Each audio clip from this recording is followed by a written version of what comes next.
Mbola eo amin'izay pejim-baovao politika izay dia nitondra ny heviny manoloana indrindra ny raharaham-pirenena amin'izao fotoana izao ny mpahay fifandraisana iraisam-pirenena no sady efa minisitry ny asa-panjakana teo aloha Andriamatora Tanoara Julien nambarany fa tsy voahaja ny demokrasia eto Madagasikara ary ihany koa ny tany dandalana.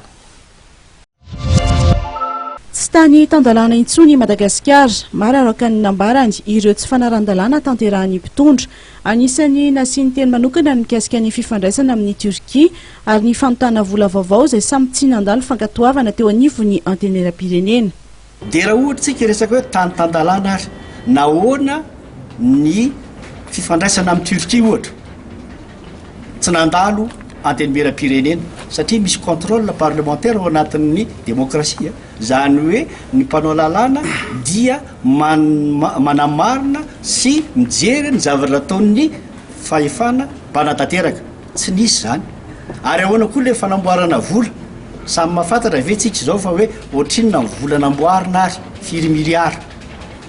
Nahoana ny hoe alohan'ny fifidianana izao navoaka zany.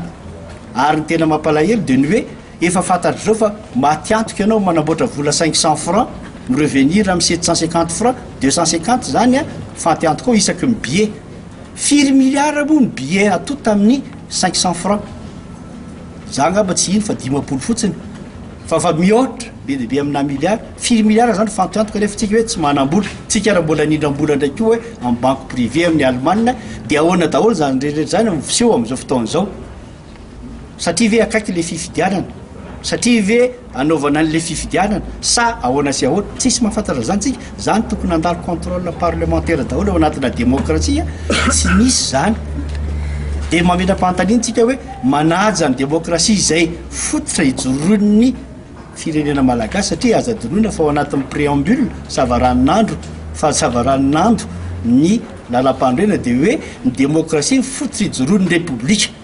Nambarany ihany koa fa lasa resaka fotsiny ny ady amin'ny kolikoly eto amin'ny firenena. Nambarany fa sarotra ny manantena fampandrosoana ao anatin'ny kolikoly sy ny fanitsakitsahana ny tany tandalana ary ny demokrasia.